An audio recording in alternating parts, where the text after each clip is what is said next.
The Radio Forest Podcast. Dusty Slay, welcome, man. Nice to talk to you. Hey, Working Man on Netflix, congratulations. A lot of comedians these days talk about, I'm just going to release it to YouTube or release it on my own.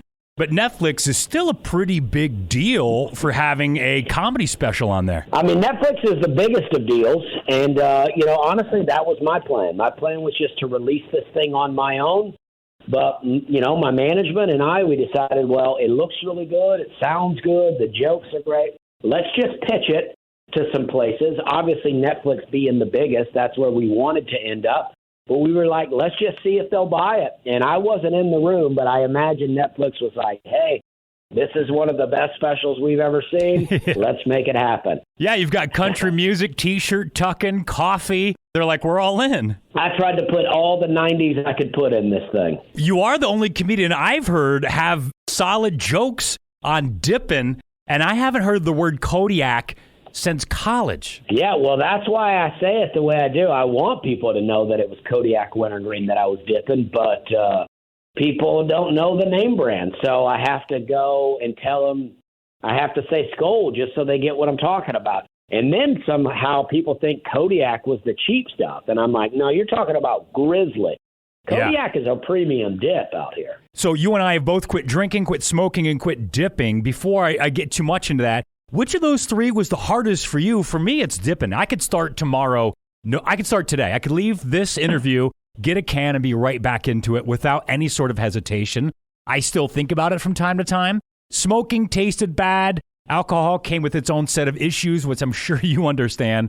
But dipping, if it wasn't for the fear of cancer and losing my teeth, I'd be all in. Well, yeah, it's hard to say. I would say cigarettes was the easiest, because cigarettes is what causes me the most problem. I love them, but they immediately physically hurt my body, where I'm like, I'm not breathing as well, and I noticed these things almost right away. So it was the easiest. Drinking was the hardest, because, in the end, when I actually was like, all right, I'm done, then I was done. There was no looking back. It was okay. But dipping is what I held on to the longest. I quit drinking and smoking, and then for about 3 more days, I dipped. And dip is amazing. It is that I'm afraid to dip. Once in a while, people will have a can of dip, and they'll offer me some, and I go, I would love to do it. I would love to just have a fun little dip here with you. But I know that I'll do that dip, and the next thing you know, I'll be buying a can at the gas station. And then my wife will be divorcing me. Yeah. What's your favorite type of dip? For me, it was probably either in the car or in the morning with a cup of coffee and then a dip at the same time. I don't know why. That just hit the spot for me. Well, I never was a dip and coffee guy, but I love a dip in the car. It is the best. I don't know if it was the first dip or which one was my favorite, but I used to sell pesticides, so throughout the day I had to go to different Lowe's stores. And there was just something about leaving a Lowe's store, knowing I had about an hour drive to the next one, and just putting a dip in and listening to the radio, rolling the window down. It's just a beautiful day. Trucker hats. You've got such good hats all the time, and some of them look authentic, like they're old school, but they're still kind of new. And I know you've got your own trucker hats too, but tell me about finding other trucker hats other than the ones that have your name on them. Well, a lot of them get sent to me or get given to me at shows now. Now, my very first one was a West Point Pepperell hat, which is a mill that both of my grandfathers worked at. My uncle was a truck driver there for a long time. And that was the first trucker hat that I started to wear on stage. But it was already so old, and I really wore it out. Now people will give me them, and that's how I get them. Now, when I film things, like if I do the Tonight Show or I do, this or that, I'll wear my own hat. My own hats are great. I love the design. They look really good. But mainly, I wear them because I own the rights to the hat. There's no copyright worries when I'm doing TV. That's smart, yeah. And that's what they're all like. If I do the Tonight Show, they're like, well, you don't really own the rights to that, so we can't wear that hat. I love an old school trucker hat. It's like I like a high riding trucker hat. I like one that just kind of rest on your head, you know?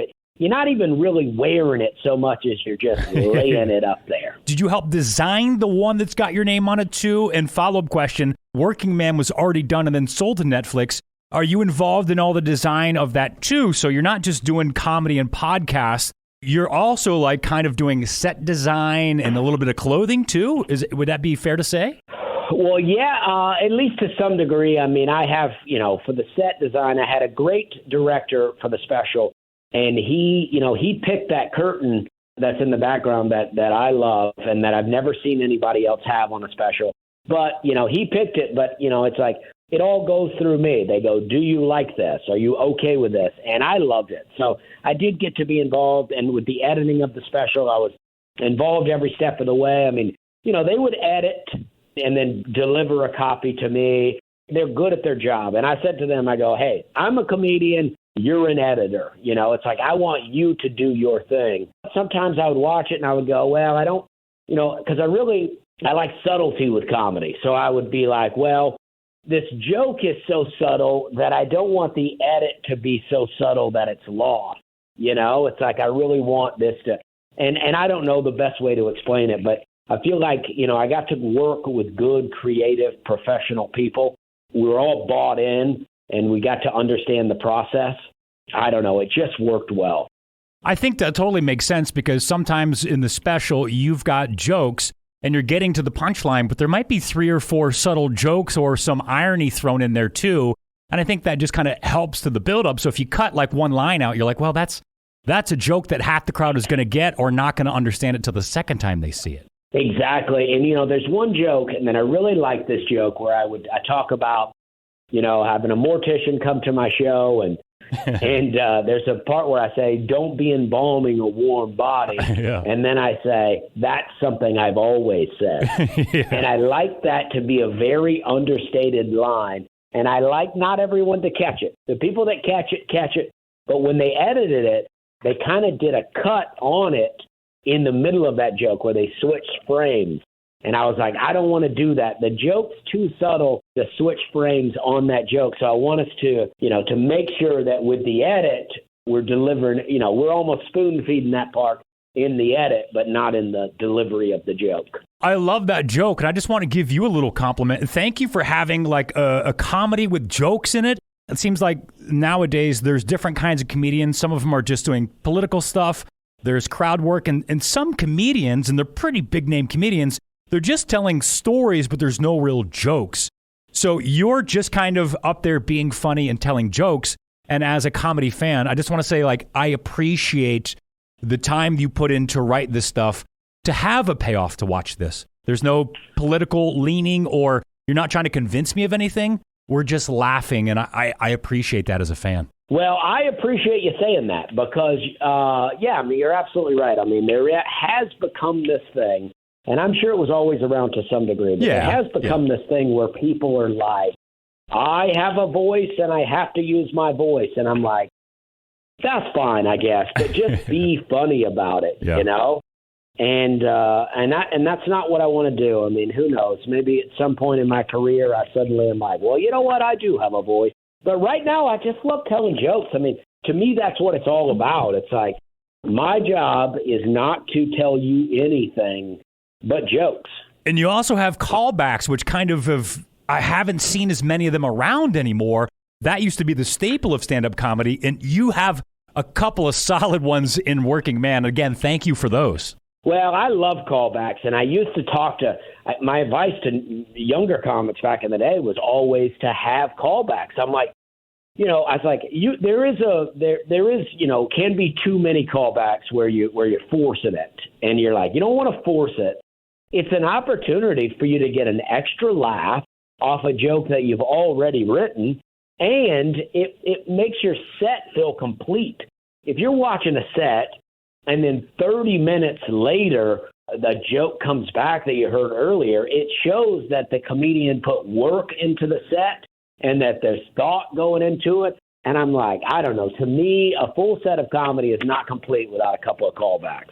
And a serious question, how are your new trees doing? It sounds like you planted a crap load of everything from nut trees to fruit trees. You did a lot of work in the last couple of weeks. Well, yeah. Unfortunately, I have not been able to get back out there and see them since I planted them. And then in Nashville, we had a ton of snow. But which snow can actually be good because the ice sits on top and then slowly it melts, so the trees are always getting watered. But, yeah, I'm so pumped. I just planted 23 trees. Me and my wife dug 23 holes with a shovel. Yeah, I'm so pumped about it. I have a bunch of other trees that I planted. I just haven't protected them well enough from the deer. Oh, but, yeah. I'm so pumped about it. I appreciate you asking about that. I love planting trees. And I didn't get enough of the information. Is that property that was in your family? Because I know you talked about other family members had places, and I think like your grandfather had planted some trees back in the 60s, and those were still around. So is that the same property, or did you and Hannah get your own place? No, where my grandfather's trees are, that's where my dad lives in Alabama, and we bought some land at a different part of Tennessee during COVID. When 2020 hit and COVID was happening, we were like a little bit like, well, we don't know what's going on. And for me, I was like, I just was thinking at that time, I was like, if something like that happens again, like when we have some massive shutdown, I just want to have some property where I can go and just, be able to roam around and be outside. And that's what I just was like, we're just in the suburbs, and we were able to walk around, but I'm like, I want some real property. So since COVID, we've really been working on building up just a nice, little getaway for ourselves. Well, he's on the Nateland Podcast. He's also on the podcast with his wife. We're having a good time. His 1 hour special on Netflix now. Comedian Dusty Slay. Hey, it's great to talk to you today, Dusty, and congratulations on the special. Yeah, thank you very much. I appreciate you having me.